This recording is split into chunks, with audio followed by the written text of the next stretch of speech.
She decided it was time to act. She is speaking to us for Respect Mo voters.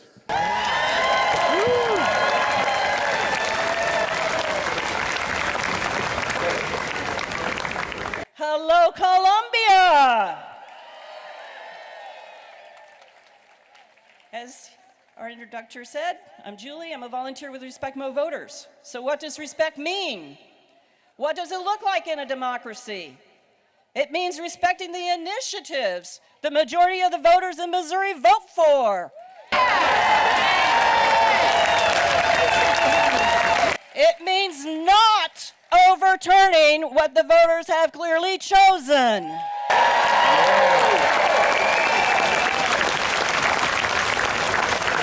Like you, I believe in something fundamental. In America, we do not bow to kings. We have never bowed to a king, and we will never bow to a king. I'm sure for many of you, you are aware history is repeating itself. I will admit, I may have been a bit naive, but the more I've learned, the more alarmed I have become. What I'm going to share with you today is just the tip of the iceberg and can't be well covered in a 5-minute speech. If you're interested in some further resources, give me your email and I will share with you what I have. There's even more information out there than what's on the reading list I have. Listen up. There is a direct connection between the rise of fascism, authoritarianism, and ultranationalism, and the corresponding loss of human rights. What happened in Nazi Germany during World War II is repeating history today across Europe, the United States, Latin America, Russia, Afghanistan, and many other countries.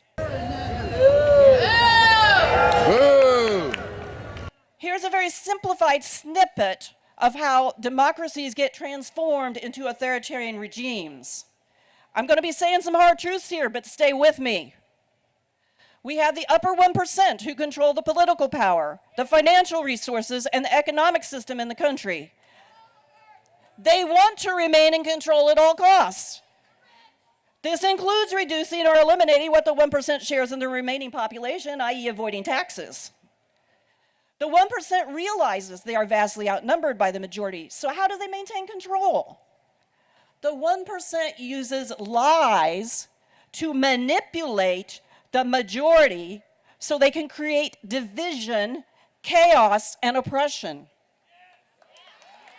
The majority of the population's too busy fighting among themselves rather than working together to solve problems. If you keep the populace stirred up and distracted and divided, name-calling and fighting among themselves, they will never focus on the real problems. This is why allyship and solidarity are so important.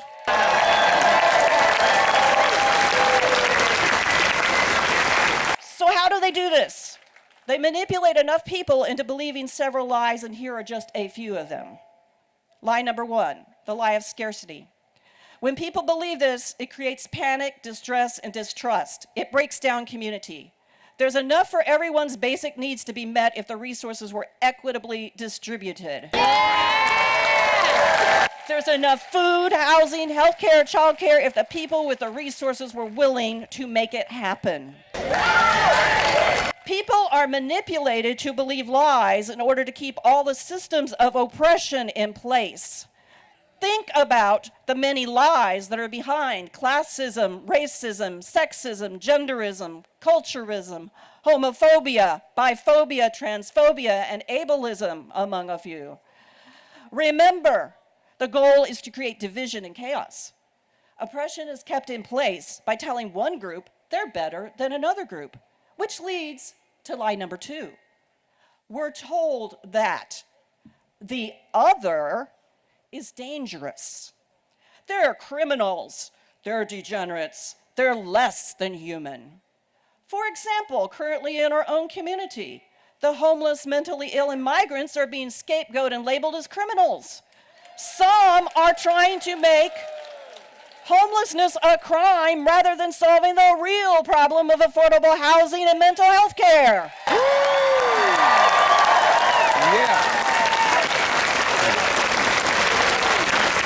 We are told the lie that the other is not a human being. They don't deserve to be treated with respect and dignity. Think about how black people, Native people, and other people of color have been treated in this country. Think about the dehumanization of people who are LGBTQ+. Know your history. Hitler told lies about the Jewish people, using them as a scapegoat to blame them as a cause of all of Germany's problems. Not only did he target the Jewish people, he targeted the Roma, the gay and trans people, the mentally and physically disabled people, and the intellectuals, and the media, and other groups. Sound familiar? Unfortunately, enough people were manipulated into believing these lies, which resulted in the concentration camps and the Holocaust. Today, enough people are believing the lies we are being told about migrants and immigrants, and they are being rounded up into detention centers. Why are we repeating the same mistake we made with the Japanese Americans during World War II?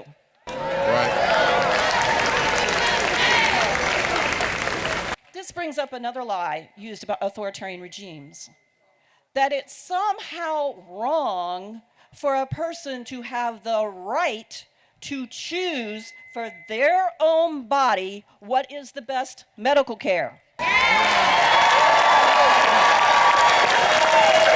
This covers a number of issues, from a woman's right to choose about pregnancy and birth control, to transgender medical services, to end-of-life decisions. In authoritarian fascist governments, often the first two groups to lose their human rights are the women and the LGBTQ+ people. Right. Think about Afghanistan. Women can't leave their homes, let alone go to school or have work to support their families. What I'm saying is, learn your history, compare it to what's going on now, and be aware. Yes, this can feel overwhelming and demoralizing, but there is something you can do about it. Yes, there's corruption in Washington, and it's happening right here in Missouri, too.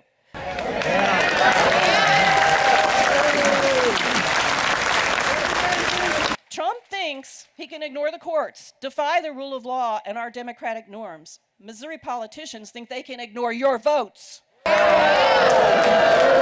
going to end this right here, right now. Say it with me. Respect our vote. Respect our vote. Respect our vote. Respect our vote. Right now, our Missouri politicians are actively working against us to, one, remove or make it more difficult to have our choices regarding our own medical care. Two, to hinder our constitutional right that we have had in Missouri for 117 years to have a citizens initiative petition.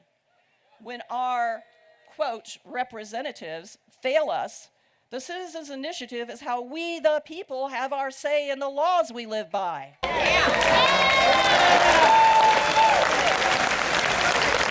And our representatives, quote, in Jefferson City, are working right now to make it much more difficult to accomplish. 3, we got gerrymandering going on in the state.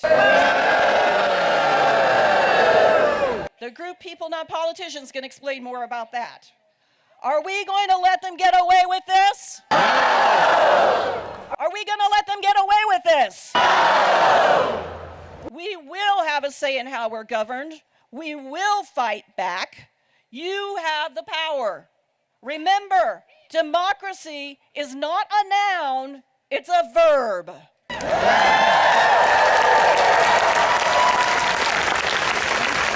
There are at least 4, if not more, things you can do right now. Sign the petitions. They're at the tables. They're up there, they're up there, they're over there. Be sure you sign both petitions. 2, help get more petitions signed at events like the farmers market and other events happening around the state. We need 300,000 signatures. The Respect Mo voters needs their 300,000 signatures statewide by January of 26. The People Not Politicians needs all of their signatures by the first week in December. Let's support each other.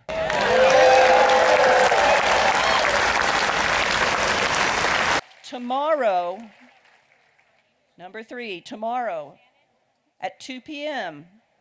at the Boone County Democratic Office, there's going to be a canvassing event for both Respect Mo voters and the people, not politicians. Come help. If every one of you showed up, I bet we'd cover all of Columbia, maybe all of Boone County. Number 4, unfortunately, it takes money. Make a donation to keep the movement going. The QR codes are at these tables. Thank you, Columbia. Thank you for coming out to protect our democracy here in Missouri and across America. Repeat after me. No to fascism. No to fascism. No to authoritarianism. No to authoritarianism. No thrones. No thrones. No crowns. No crowns. No kings. No kings.